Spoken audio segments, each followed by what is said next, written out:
हातात घालते बांगड्या, गळ्यात घालते ठुशी. जितेंद्र शेठचं नाव घेते हळदी कुंकाच्या दिवशी. नमस्कार मंडळी, मी सुरेख आणि देवदर्शन किचनमध्ये आज हळदी कुंकानिमित्त अगदी छोटासा हा ब्लॉग दाखवत आहे आणि त्यासोबतच पोह्यांची रेसिपी सुद्धा दाखवत आहे. पोह्यांमध्ये हा पदार्थ मिक्स केल्याने पोहे तासन तास अगदी मऊ राहतात आणि चवीला सुद्धा मस्त लागतात. त्यासोबतच हळदी कुंकूसाठी आलेल्या मैत्रिणीची एंट्री आणि वेगवेगळे असे नवनवीन उखाणे.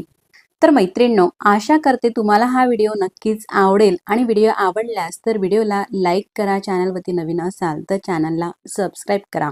आधी सबस्क्राईब केले असतील तर मनापासून धन्यवाद. मग चला रेसिपीकडे वळूया. तर कांदा पोहे बनवण्यासाठी या ठिकाणी मी 1.5 किलो पोहे घेतलेले आहे. स्वस्तिक कंपनीचे जे पॅकेट येतं ना, तेच हे पोहे आहे. पोहे सगळ्यात आधी आपल्याला चाळणीने चाळून घ्यायचे आहे आणि त्यानंतर मग निवडून घेतल्यावरती हे पोहे आपल्याला भिजवून घ्यायचे आहे. आता पसरट ताटामध्ये हे पोहे टाकले आणि त्यावरती पाणी टाकायचं आहे. पोहे बुडतील इतपत पाणी टाकायचं आहे आणि अशा प्रकारे फक्त हे पोहे पाण्यामध्ये दाबून घेतले आणि त्यानंतर यातलं पाणी जे आहे ते आपल्याला निथळून घ्यायचं आहे. आता हे पोहे पूर्ण ओले झाले, पाणी काढून घेते. पाणी निथळून घेतलेलं आहे. पुन्हा त्यामध्ये पाणी टाकायचं आहे. पुन्हा अशा प्रकारे हाताने पोहे दाबून घेते. तर अशाच प्रकारे अलगद हाताने दाबून हे पोहे आपल्याला 2 पाण्याने धुवून घ्यायचे आहे. तर असे दाबल्यानंतर हे सुद्धा पाणी निथळून घेतलेलं आहे. पाणी निथळत असताना सुद्धा अशा प्रकारे आपल्याला दाबून दाबून असं थोडंसं हे जे ताट आहे हे तिरकस करून आपल्याला हे पाणी सगळं यातलं काढून घ्यायचं आहे. खाली पोहे पडत होते म्हणून चाळण घ्यायची आहे. चाळणीमध्ये हे पाणी निथळून घेतलं.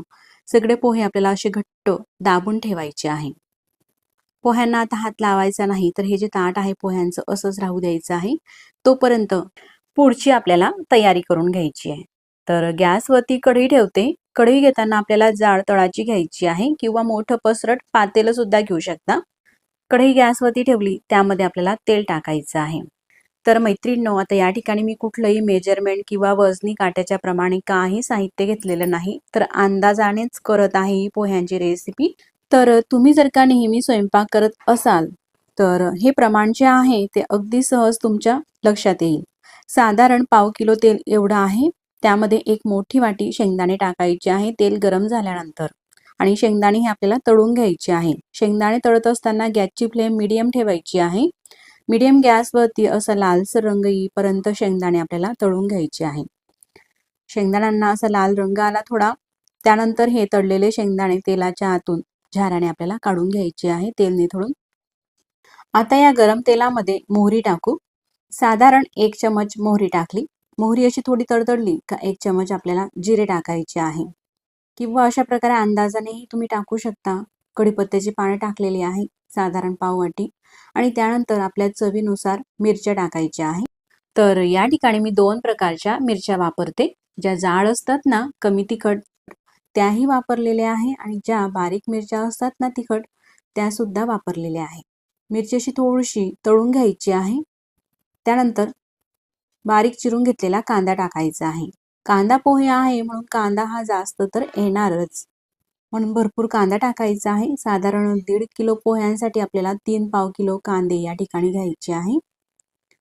हा तर असा अंदाजाने चिरून घेतलेला आहे. कांदा हा तेलामध्ये परतून घ्यायचा आहे. तर पोहे तासन तास मऊ राहण्यासाठी आणि त्यासोबतच मस्त चवीला लागण्यासाठी यामध्ये आपल्याला हे 3 साहित्य मिक्स करायचे आहे. पहिलं म्हणजे कांदा आपल्याला जास्त वापरायचा आहे. कांद्यामुळे पोहे मऊ राहतात आणि चवीलाही छान लागतात. आता कांदा हा असा भाजून झालेला आहे. तुम्ही पाहू शकतात, खूप असं जास्त भाजायचा नाही, पण असा मऊ झालेला आहे आणि रंगही बदललेला आहे. त्यानंतर अर्धी वाटी साखर घालते. अख्खी साखर आहे. साखर टाकल्यानंतर आपल्याला हळद टाकायची आहे. तर ही घरची हळद आहे म्हणून 2 चमचे हळद टाकते. एवढी हळद ही पुरेसी आहे. मिक्स करून घ्यायचं आहे.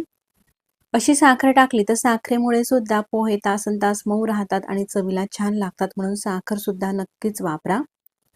मिक्स करून घ्यायचं आहे. तर आता मीठ टाकायचं आहे. तर आपल्या चवीनुसार मीठ टाकायचं आहे. मिक्स करून घेते मीठ. काही सेकंद असं हे मिक्स करून घेतलेलं आहे. त्यानंतर यामध्ये टाकायचा आहे लिंबूचा रस. तर साधारण मीडियम साईजचे 2 लिंबू होते, लिंबूचा रस काढून घेतलेला आहे. पोहे खाण्याच्या चम्मचने सांगायचं झालं तर 3 चम्मच एवढा लिंबूचा रस आहे. लिंबूचा रस मिक्स करून घेतला. त्यानंतर लगेचच आपल्याला यामध्ये पोहे टाकायचे आहे. त्यानंतर हे जे पोहे आहे अशा प्रकारे मोकळे करून घेतले आणि मोकळे करून घेतल्यानंतर या कढईमध्ये टाकायचे आहे. आतापर्यंत पोहे हे दाबलेलेच होते धुतले तेव्हापासून. कांदा भाजून झाला का तरच पोह्यांना हात लावायचा आहे, म्हणजे ते पोहे तुटत सुद्धा नाही आणि छान असे मोकळे मोकळे होतात. आता मिक्स करून घेऊ. कढईमध्ये पोहे मावत नाही म्हणून थोडेसे पोहे अजून शिल्लक आहे, थोडं हे मिक्स करून घेते. त्यानंतर राहिलेले पोहे सुद्धा आपल्याला हे टाकून घ्यायचे आहे. सगळे पोहे आता कढईमध्ये टाकलेले आहे. मिक्स करून घेते. झाऱ्याने ही व्यवस्थित होत नाही, तर अशा प्रकारच्या सराट्याने हे जे पोहे आहे ते व्यवस्थित असे तळापासून मिक्स होतात. मिक्स करताना तळापासूनच सराटा घालायचा आहे, म्हणजे कांद्यामध्ये पोहे हे व्यवस्थित मिक्स होतील. पोहे हे मिक्स करून घेतलेले आहे आणि पोहे मिक्स झाले का त्यामध्ये कोथिंबीर टाकायची आहे, बारीक चिरलेली. कोथिंबीर आधी स्वच्छ धुवून घेतली. चाळणीमध्ये पाणी निथळत ठेवलेली आहे आणि त्यानंतर बारीक चिरून घेतलेली आहे. ही बारीक चिरून घेतलेली कोथिंबीर टाकली. तळून घेतलेले शेंगदाणे टाकायचे आहे आणि आता मिक्स करून घेऊ. गॅस मात्र आपल्याला कमी ठेवायचा आहे आता यावेळेस, आणि कमी गॅसवरती हे पोहे व्यवस्थित असे होतात. तर मैत्रिणींनो, कितीही जास्त पोहे असले तरी सुद्धा अशा प्रकारे जर का तुम्ही पोहे केले तर अगदी चवीला सुद्धा परफेक्ट होतील आणि जास्त वेळासाठी मऊ सुद्धा राहतील. आता पोहे हे व्यवस्थित असे मिक्स करून घेतलेले आहे. गॅस अगदी कमी आहे. झाकण ठेवू आणि 4 ते 5 मिनिटासाठी झाकण ठेवून असंच राहू देऊ. नंतर गॅस बंद करू. बाहेर सुद्धा माझ्या मैत्रिणीने असं थोडंसं डेकोरेशन करून घेतलेलं आहे, फुलाची रांगोळी वगैरे. अगदी सिंपल पण छान दिसत आहे. हळदी कुंकाला मैत्रिणी सुद्धा आल्या. तर हळदी कुंकू हे एक सौभाग्याचं लेणं आहे महिलांसाठी, म्हणून आनंदाने आणि उत्साहाने हळदी कुंकाला एकमेकांच्या घरी जात असतात. तर मी जिथे राहते ना, आम्ही सगळ्या एका गल्लीमध्येच राहत असतो. नात्याने काही मावशी आहेत, तर काही ताई आहेत, तर काहींना बहिणी म्हणते. असं हे प्रेमाचं नातं आहे. हळदी कुंकाचा हा सण आपण मकर संक्रांतीपासून ते रथसप्तमीपर्यंत करत असतो. तर या वर्षी म्हणजेच 2025 मध्ये रथसप्तमी ही 4 फेब्रुवारीपर्यंत आहे. 4 फेब्रुवारीपर्यंत हा हळदी कुंकाचा कार्यक्रम एकमेकांकडे चालूच राहणार आहे. तर घरामध्ये सुद्धा असं थोडंसं डेकोरेशन केलं. महालक्ष्मीची प्रतिमा उभारलेली आहे. तर एवढं सगळं आवरायला एकट्याला वेळ नसतो. तर माझ्या बाजूच्या आणि समोरच्या ताईंनी आणि त्या वहिनींनी त्यांनीच हे डेकोरेशन केलेलं आहे. मी इतर कामं केली तोपर्यंत. आता पोहे झालेले आहे. पोहे प्लेटमध्ये भरली, त्यावरती बारीक शेव टाकली आणि आपण हळदी कुंकाला जमा झालेल्या सगळ्या मैत्रिणींना हे नाश्त्याला देऊ.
नाव घ्या.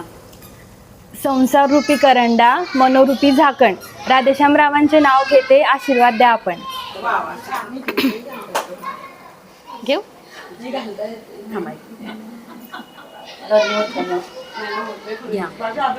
ताटभर दागिन्यांपेक्षा माणसे असावीत घरभर, ताटभर दागिन्यांपेक्षा माणसे असावीत घरभर, अमोल नावांचे नाव घेते, आशीर्वाद द्यावा जन्मभर. घेऊच का? हिरव्या हिरव्या रानात चरत होती हरण, सचिन रावांचं नाव घेते, हळदी कुंकाचं कारण.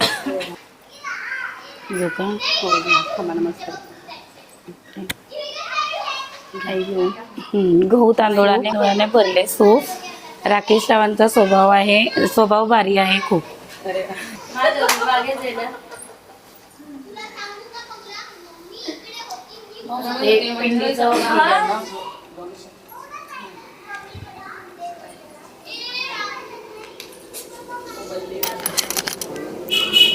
लावत होते कुंकू, त्यात पडला मोती, आणि लाव माझे पती, भाग्य मानू किती.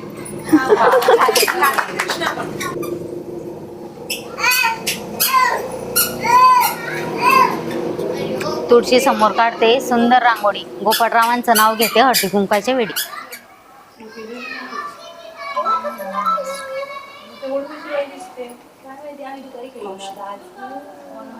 हातात घालते बांगड्या, गळ्यात घालते ठुशी, जितेंद्र शेठचं नाव घेते, हळदी कुंकाच्या दिवशी.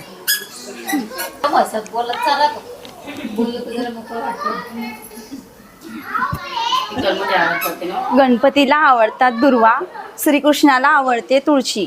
गणपतीला आवडतात दुर्वा, श्रीकृष्णाला आवडते तुळशी, गोपीचंदचं नाव घेते, हळदी कुंकाच्या दिवशी.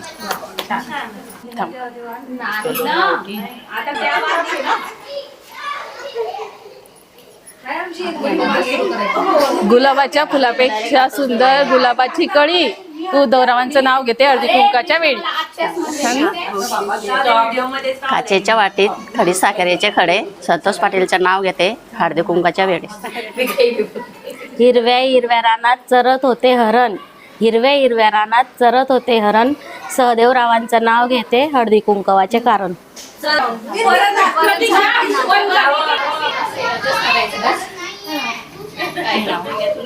नाव घ्या, नाव घ्या, नाव काय घ्यायचं? राहुल रावांना मला अस म्हणायचं. काय नका पडू.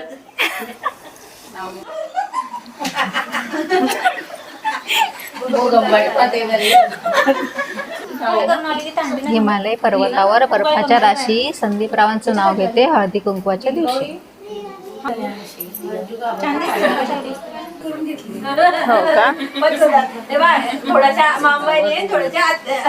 मी पण घेते, तुम्ही पण घ्या. घ्या आधी घ्या लवकर.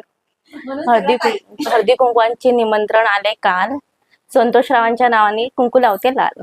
आता तुम्ही घ्या.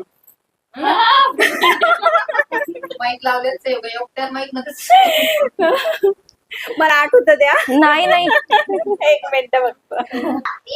हळदी कुंकवाच्या दिवशी साडी घातली चंद्रकोर, किशोररावांसारखे पती मिळायला माझे भाग्य थोर. तर मैत्रिणींनो, अगदी छोटासा आणि सिंपलसा असा हा माझा हळदी कुंकाचा कार्यक्रम आटपला. तुम्हाला कसा वाटला मला कमेंट्स करून नक्कीच कळवा. त्यानंतर आम्ही असं फोटोशूट केलं. मग पुन्हा भेटू नवीन छानशा व्हिडिओसोबत. तोपर्यंत नमस्कार.